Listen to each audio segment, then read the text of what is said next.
Hi, it's Debbie here. It's been a long time since I've made a video tutorial, and I'm back. I'm feeling a lot better. Some of you know that I've been through quite a bit of illness, and then I have lost my hearing, and I had surgery, and I've regained most of my hearing back. It was kind of hard to make video tutorials when I couldn't hear myself. The doctor was amazed I could hear anything at all, and I could actually hear others better than I could hear myself. But I'm back in the saddle again, and I'm here to share a little technique on how to make your own split monogram. Okay, as you saw, I just clicked over here on my text tool, and I had typed in here Regal, which took me straight to my Regal font. You can download this font on the internet. Just type it in your search engine and you'll see lots and lots of places that you can download it from. Just make sure it's safe. Okay, and I changed the text size to 288 points, but I'm going to make it even larger.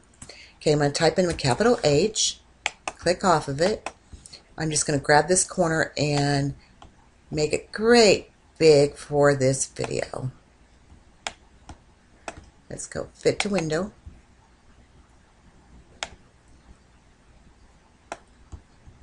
And I could probably even make it bigger.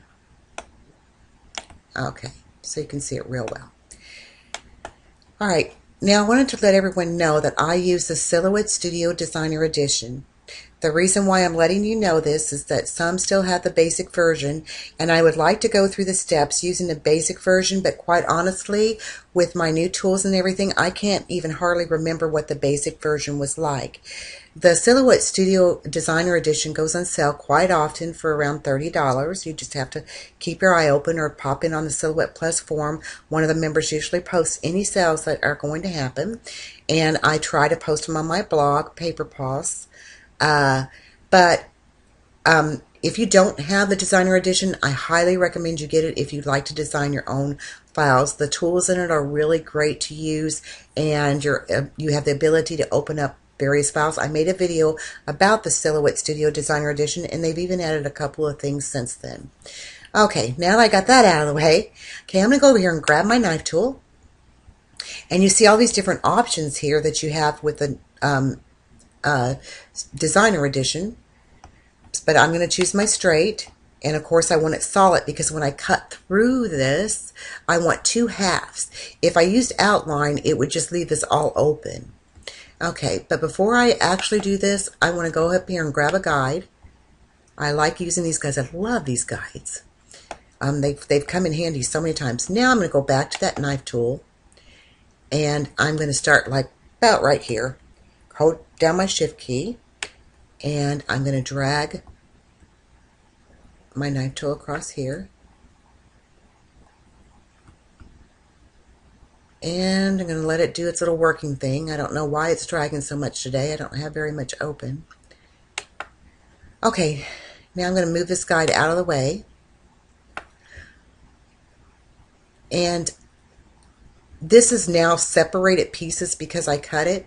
So what I'm going to do is I'm just going to drag my cursor around all of these little pieces here, and I'm going to show you a little trick. I accidentally grabbed this little piece down here, so I'm just going to hold down the shift key and click on that, and hold down the shift key and click on this little piece here, and now I have all of my pieces selected. You can see that by these little squares all around them. I'm going to right click, and I'm going to make this a compound path. Okay, I'm back. I just had a phone call. It has been quite a day today. Okay, now that we have this first section done, I'm just going to move it out of the way a little bit by using my arrow keys. Okay, and then it makes it a lot easier to just drag your cursor around all these little pieces here and to make this a compound path. So now I'm going to take this and move it down here. Here's where it's going to start to get pretty. I'm going to grab my rectangular tool and make a little bar here And that looks good. And I'd probably measure a lot more if I were going to use this. Okay, and then I'm going to hold my control and click on this to duplicate it and drag it right down here.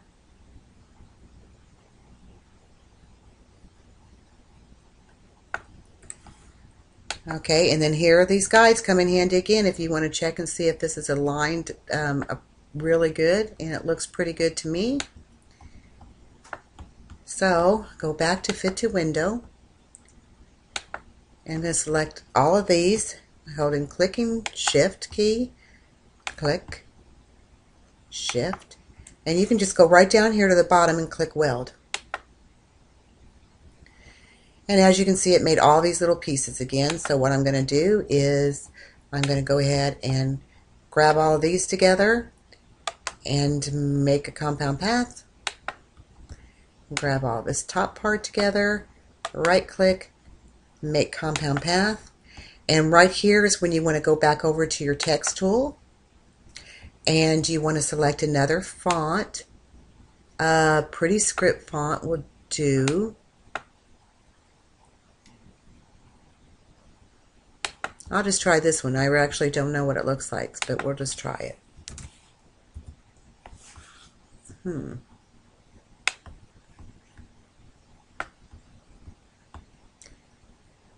of course, I'm going to have to reduce the size quite a bit, so I just highlight it and we'll go down to like 72 points. Click back in here.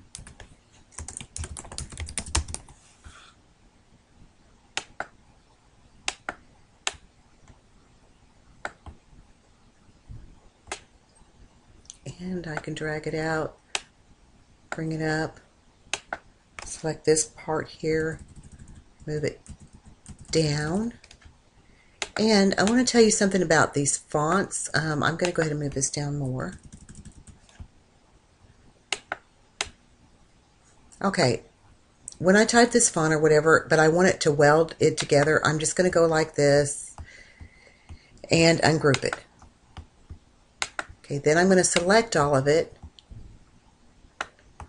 and I'm going to hit the weld button.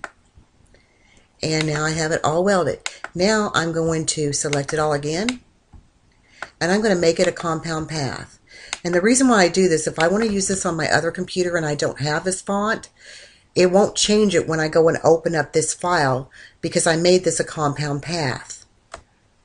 So whenever you're using fonts and you're using a couple of different computers to do it on, go ahead and make it a compound path so you don't lose that or it changes or you've got to go on the internet and download it and everything. So there we go. I just use this font. You can use any kind of font you want to type in the middle here. Now, just to show you in nice color or whatever, I'm going to go ahead and fill this with black. And I'm going to go ahead and make the line color black so it looks even nicer. And there is a split monogram that you can make all on your own just by following these steps. And there's one other thing that I wanted to add. If you wanted to go with the bar, and I think this is what I did on my original one. So anyway, we'll just go back over here. You want this bar to go all the way across. I'm going to bring it up.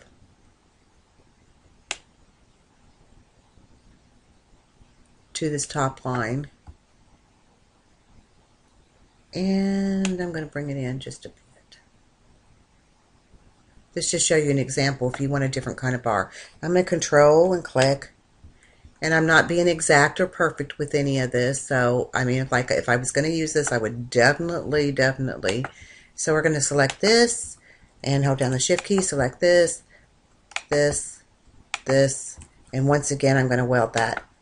And because you might like a different look. And like I said, see, this is off, so I would really need to make this longer. I'm just going to undo that just so I can show you. Okay, we're going to undo it again.